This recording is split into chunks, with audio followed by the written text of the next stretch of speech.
última unidad. Esta unidad la vamos a desarrollar de forma muy expedita. Es una unidad, pues que de alguna manera, que concluye el estudio que estamos realizando. ¿Estamos listos, compañeros? Ya para llegar a la conclusión.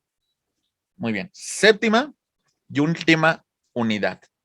El control de convencionalidad. Muy bien. Ok. Empecemos, compañeros.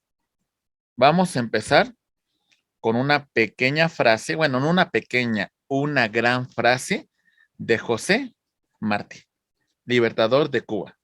Dice, el gobierno ha de nacer del país.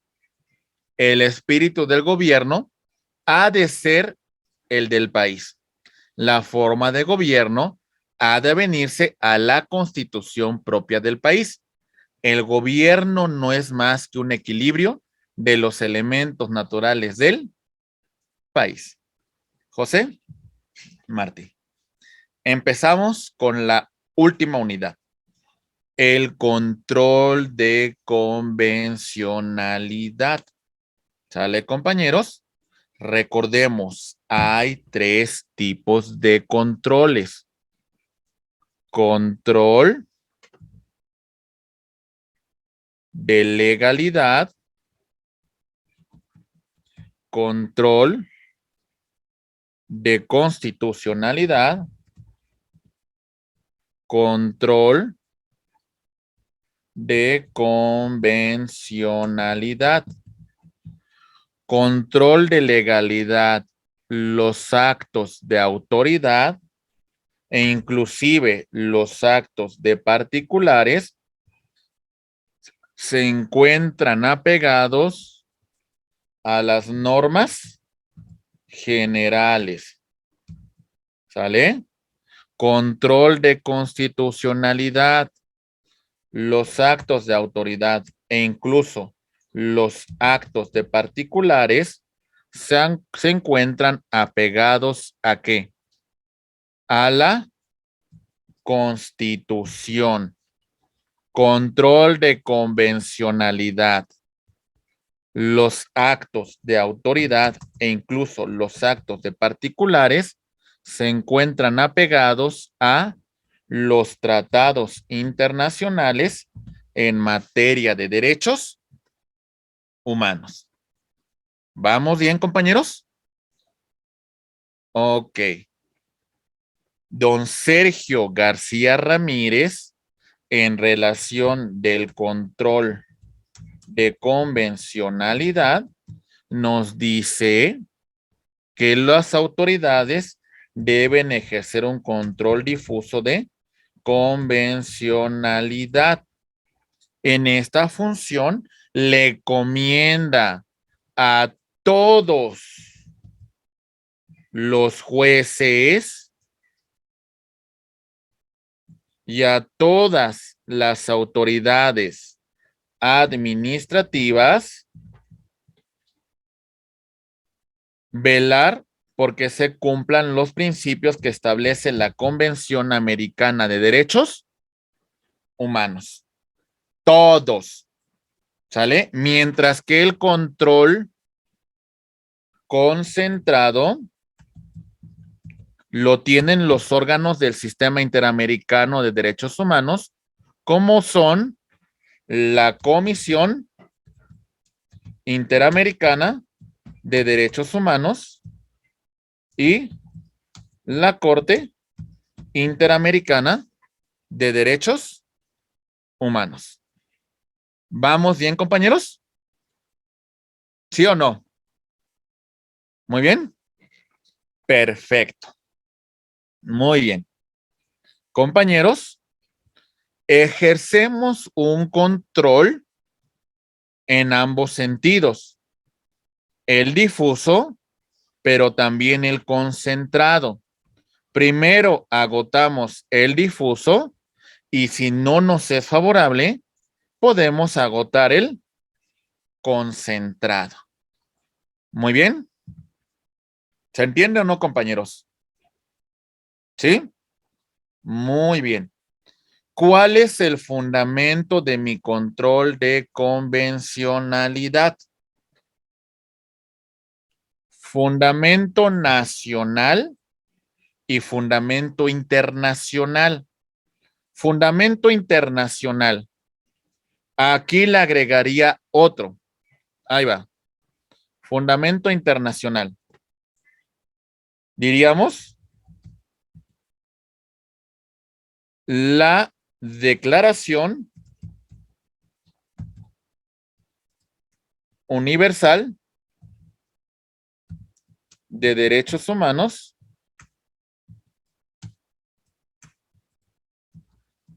de la ONU.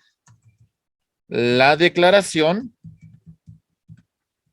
Americana de los Derechos y Deberes del Hombre y la Convención Americana de Derechos Humanos. Además de los protocolos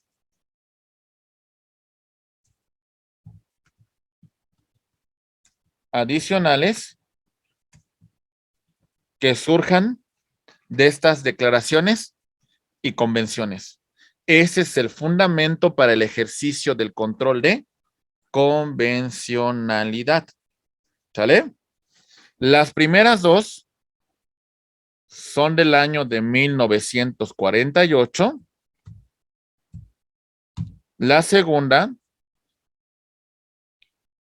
aunque se aprobó en 1969, entró en vigor hasta 1981. Y para caso de México, hasta 1998. ¿Sale? ¿Vamos bien? Muy bien. Este es el fundamento internacional para el ejercicio del control de convencionalidad. El fundamento nacional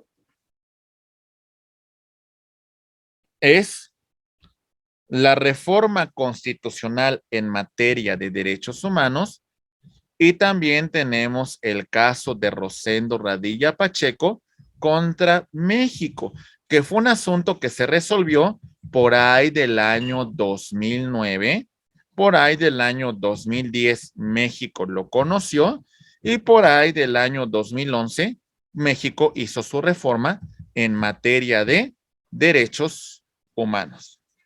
Muy bien, compañeros. ¿Vamos bien? ¿Se va entendiendo? Ok. El ejercicio del control de convencionalidad implica lo siguiente.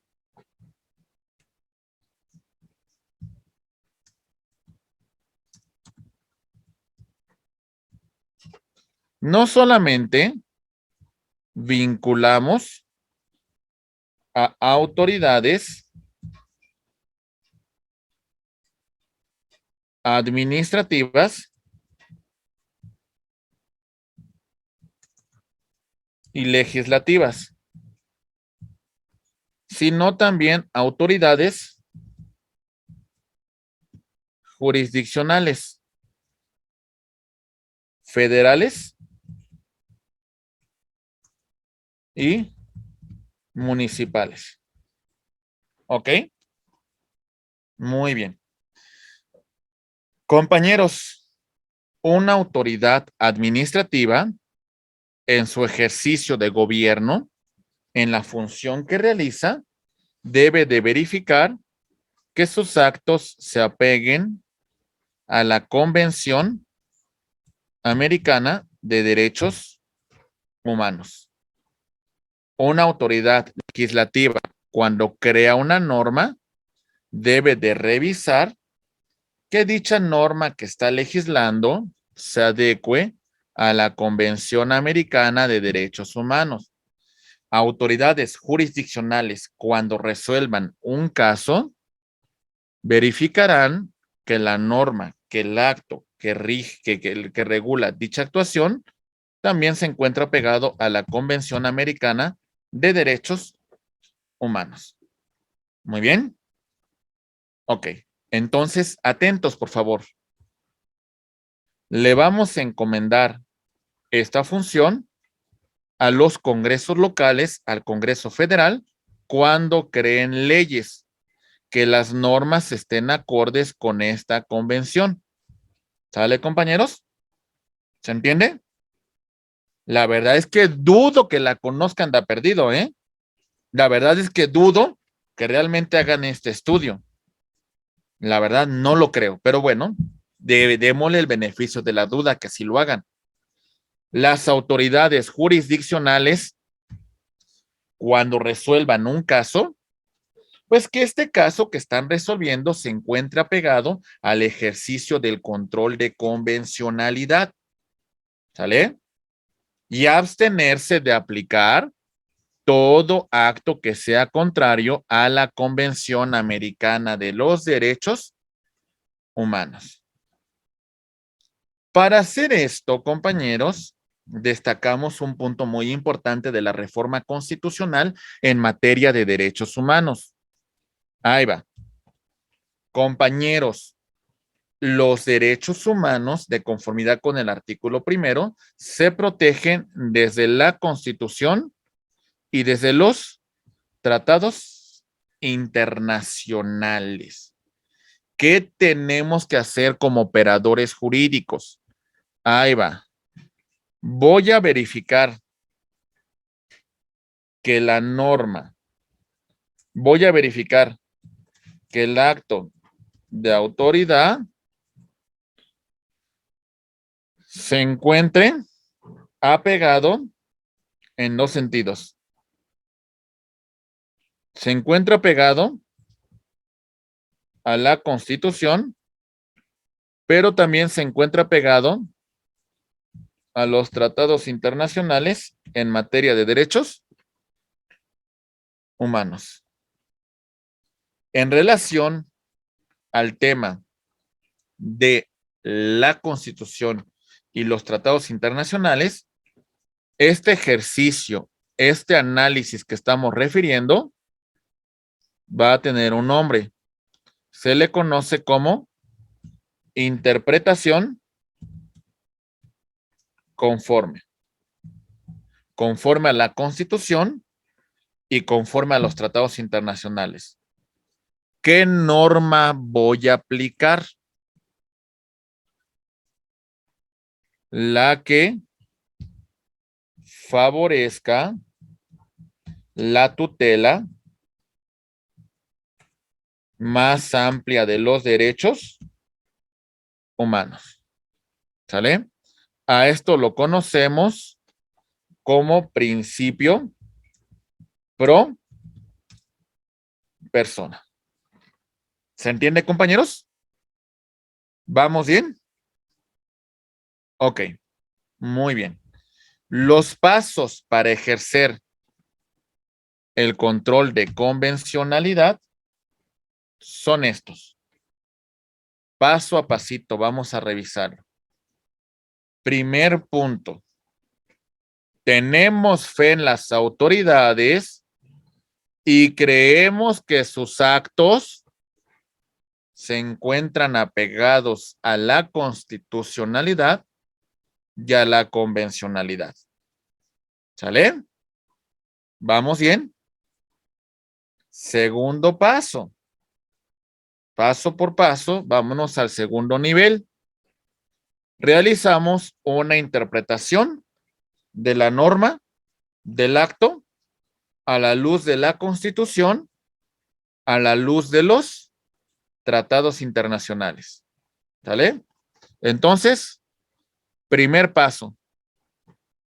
Tengo fe que la norma, tengo fe que el acto de autoridad se encuentran apegados a la Constitución, a los tratados internacionales en materia de derechos humanos.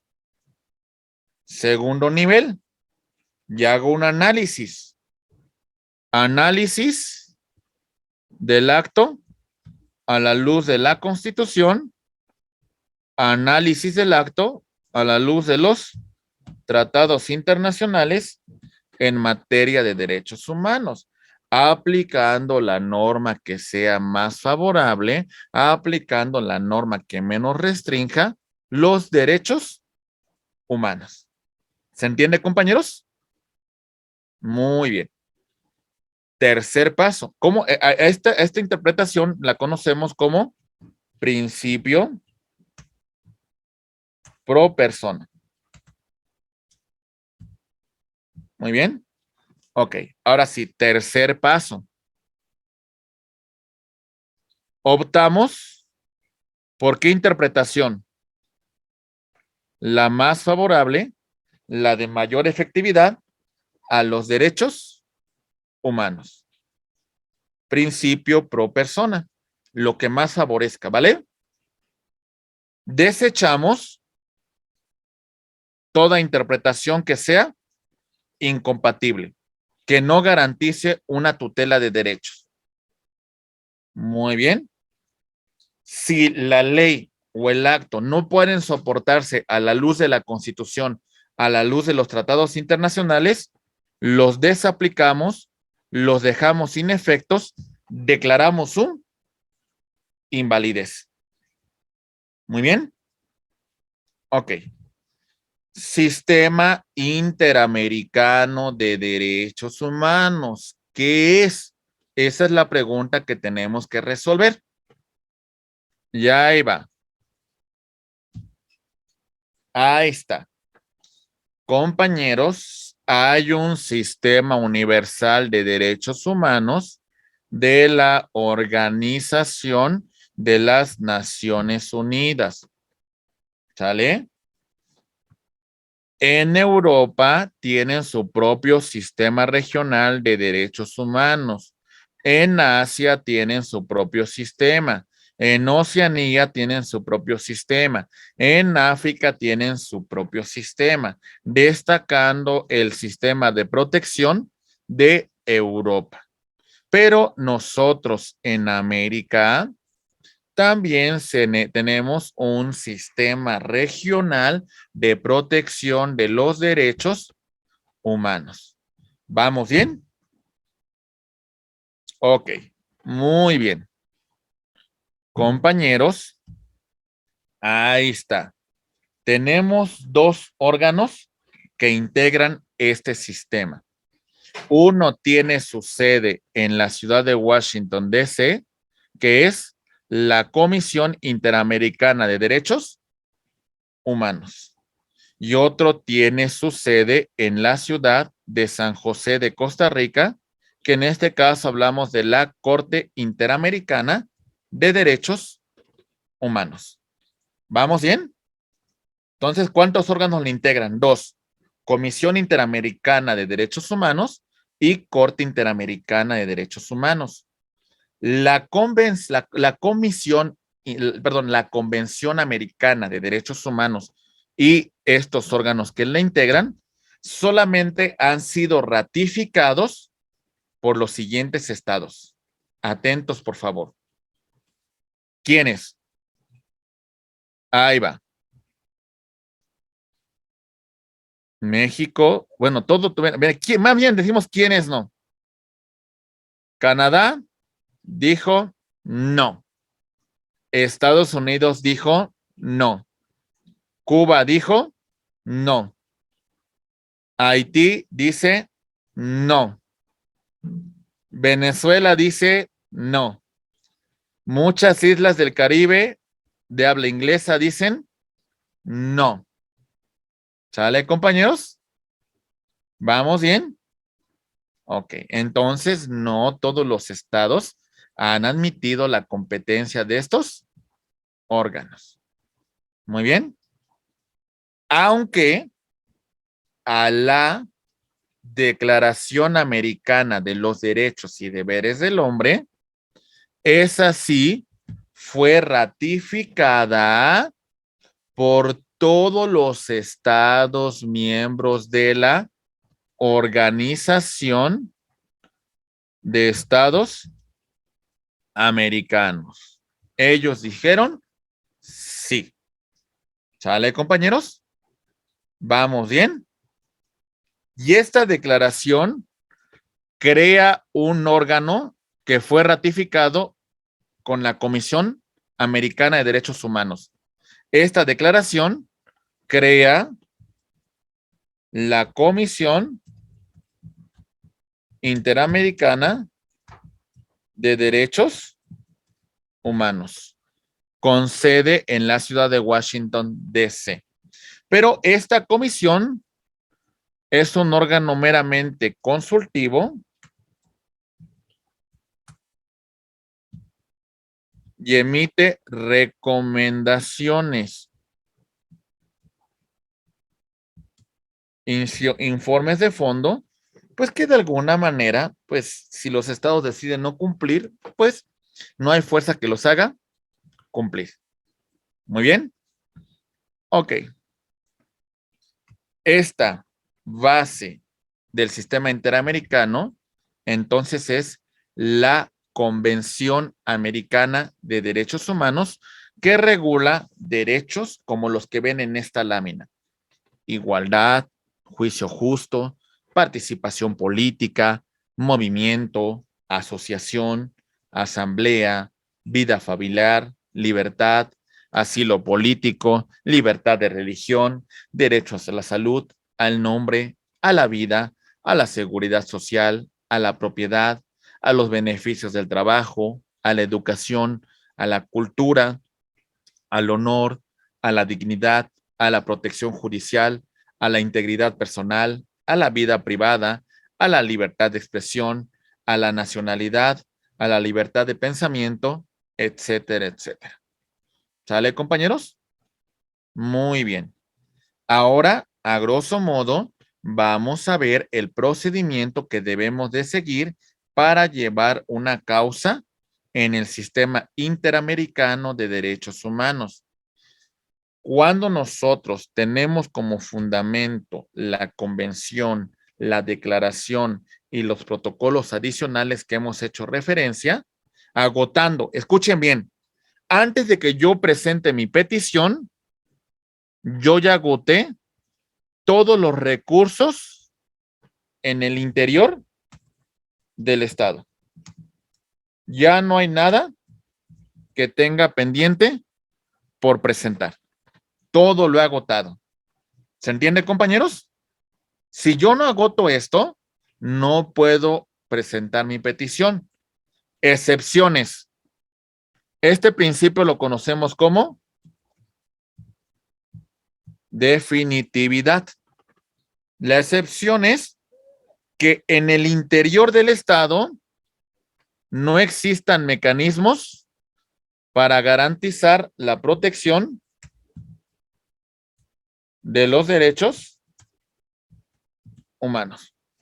Si no existen, nos podemos ir directamente a la Comisión Interamericana de Derechos Humanos. ¿Sale?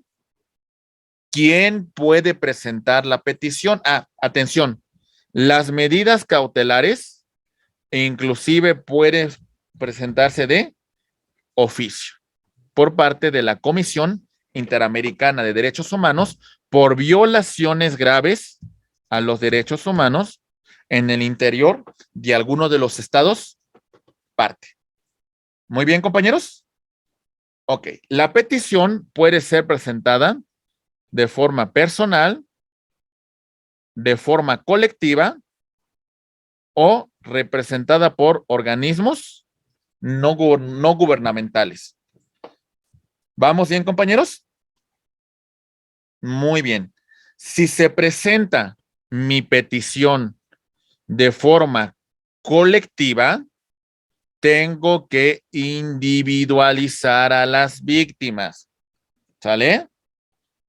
Tengo que darles una identidad. No puede ser ambigua.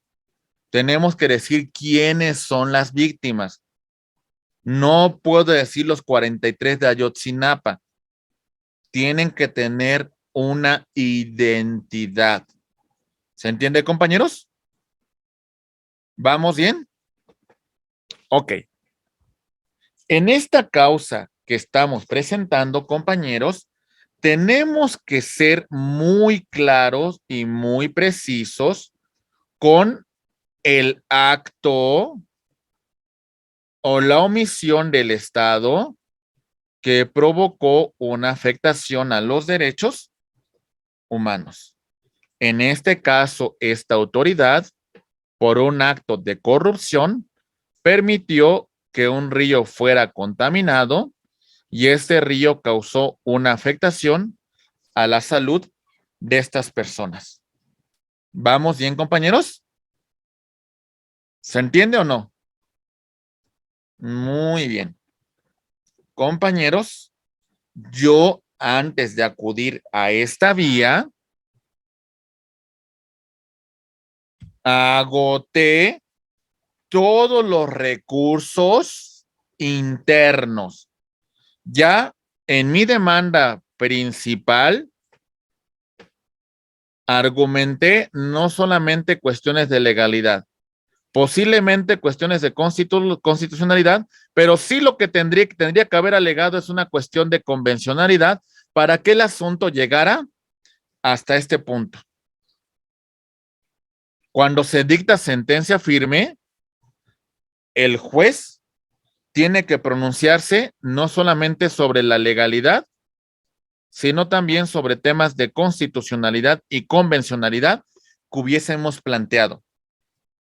Agotamos recurso de apelación, agotamos amparo directo, agotamos la revisión, agotamos todas las instancias y ya no habiendo nada que agotar en el interior del Estado. Compañeros, como subsiste la violación a los derechos humanos, yo tengo un lapso de 6 meses para presentar mi solicitud ante la Comisión Interamericana de Derechos Humanos, pero ya agoté todo, ya no tengo nada más que hacer en el interior del Estado. Muy bien. Ok. Compañeros, además del tema del principio de definitividad que tenemos que haber agotado, también es importante señalar que si la causa de derechos humanos ya está siendo conocida por otro tribunal, entonces la Corte se va a declarar incompetente. ¿Por qué? Porque hay un asunto de litispendencia. Para que la Comisión Interamericana pueda conocer, no debe encontrarse pendiente de otro tribunal. Muy bien, compañeros. Bien, vamos a ver el procedimiento. Presento mi petición ante la Comisión Interamericana de Derechos Humanos. Esta petición puede ser de forma presencial directamente en las oficinas de la Comisión Interamericana de Derechos Humanos en la ciudad de Washington, D.C., aunque también lo puedo presentar vía correo certificado y también en la vía electrónica. ¿Vamos bien? Ok, lo primero que hace la comisión es hacer una evaluación inicial para determinar si admite o si desecha mi solicitud. La desechará porque no existe violación a los derechos humanos consagrados en los documentos internacionales que hemos hecho referencia. Declaración Americana de los Derechos y Deberes del Hombre, Convención Americana de Derechos Humanos y en los protocolos adicionales de esta. ¿Sale? Muy bien, compañeros. Bueno, en el caso de admitir, muy bien, presentará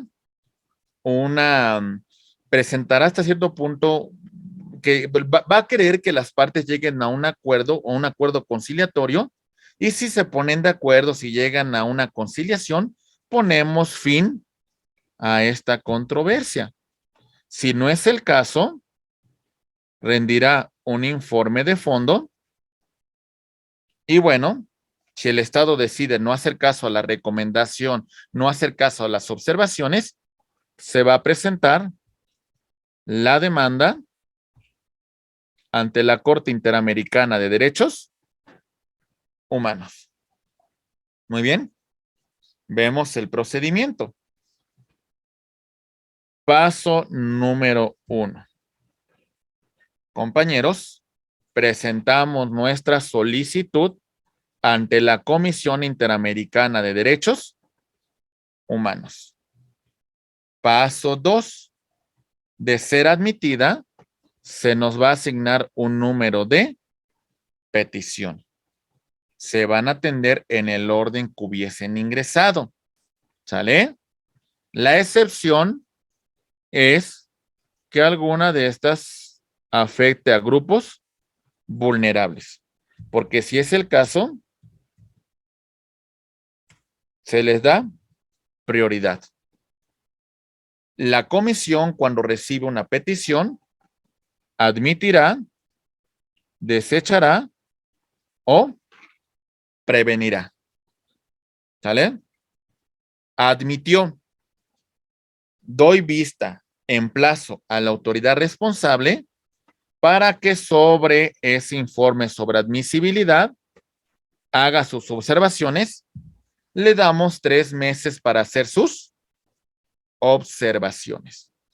¿Se entiende, compañeros? ¿Vamos bien? Ok, bien. Como les platiqué, el objetivo principal de la Comisión Interamericana de Derechos Humanos es que lleguemos a un acuerdo conciliatorio, ¿sale? Solucionemos el conflicto, ¿sí? Sin tener que llegar a la vía de presentar el informe de fondo y o presentar la demanda ante la Corte Interamericana de Derechos Humanos. Si llegamos a un acuerdo y se cumplimenta, aquí ponemos fin a la presente controversia. Muy bien. De no llegar al acuerdo, entonces, compañeros, vamos a continuar con una celebración de una audiencia pública en la cual comparece la víctima, en la cual comparece su representante y en la cual también tenemos al Estado responsable. Muy bien. En base a esta audiencia que se tiene, la comisión rendirá un informe de fondo. Muy bien. Sobre ese informe de fondo y sobre ese informe de admisibilidad que mencionamos con antelación, compañeros, verificaremos que le damos un plazo de 4 meses a las partes, todavía más, compañeros, para que hagan sus observaciones, como vemos acá. En base a esto, la comisión resuelve si ha lugar a las observaciones que presentaron las partes o no ha lugar. ¿Sale? De esto ya va a emitir una resolución que ya no se va a modificar para nada. En base a eso, compañeros, ahora sí, la Comisión Interamericana de Derechos Humanos, con base al informe de admisibilidad y con base al informe de fondo, le damos un plazo de 3 meses para que la autoridad cumpla con las observaciones que ahí se hacen. Si no lo hace, la Comisión Interamericana de Derechos Humanos, con la autorización de la víctima, podrá presentar, compañeros, la presente causa, presentando la demanda ante la Corte Interamericana de Derechos Humanos en la ciudad de San José, Costa Rica. Y la Corte Interamericana de Derechos Humanos tomará esa referencia, ¿sale? Ahí vamos. La Corte, recibiendo esta demanda, lo primero que va a hacer es calificar si admite, si previene o si desecha. En el caso de admitir, emplaza las partes para la celebración de la audiencia. Y bueno, llegamos a la audiencia donde se desahogan las pruebas. Bueno, primero abrimos la audiencia con alegatos de apertura. Primero, de la Comisión Interamericana de Derechos Humanos, de los representantes de la víctima, de la autoridad responsable y por último, de la víctima. ¿Sale? Se desahogan después de esto las pruebas.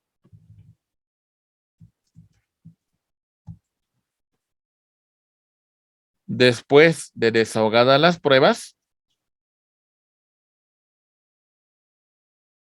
en base al informe de admisibilidad de fondo presentado por la Comisión Interamericana de Derechos Humanos, que es la base de su demanda, en base a la contestación presentada por la autoridad responsable y en base a las pruebas, va a emitir una sentencia. ¿Sale, compañeros? ¿Vamos bien? Sentencia que entre comillas es vinculante, es obligatoria. Entre comillas. La Corte Interamericana verificará el estado con esta sentencia, verificará con las demás autoridades que se haya reparado el daño a la víctima y pues también verificará con la víctima que sus derechos hayan sido salvaguardados, que sus derechos hayan sido protegidos. Muy bien, compañeros. Ok, muy bien. Compañeros, todo esto que revisamos, así está en este esquema general. El litigio estratégico. Un litigio de primera instancia, demanda hasta la sentencia. Como hay tema de derechos humanos contemplados en la Constitución, contemplado en los tratados internacionales, presentamos, después de agotados los recursos ordinarios, amparo directo. Conoce el tribunal colegiado de circuito. Este tribunal dicta una sentencia.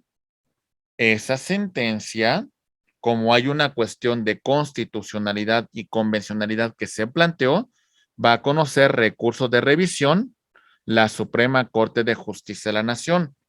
Como hay cuestiones de convencionalidad que no se han resuelto, se va a presentar la petición ante la Comisión Interamericana de Derechos Humanos, la cual va a presentar un informe sobre admisibilidad y posteriormente un informe de fondo que si la autoridad no cumple, se va a presentar la demanda por parte de la Comisión Interamericana y conocerá la Corte Interamericana de Derechos Humanos, la cual va a emitir una sentencia. A todo este tema, a todo este esquema, lo conocemos con el nombre de litigio estratégico, compañeros. Muy bien. Ok.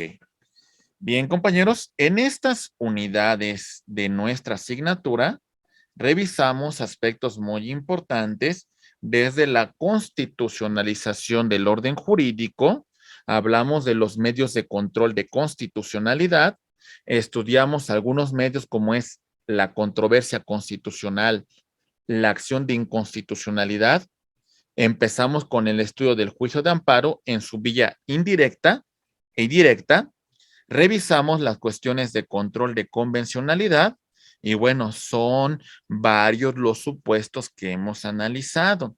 Muy bien. Bibliografía que recomendamos un poco en relación a este tema, pues son varios libros. Ustedes los pueden encontrar al final de su presentación.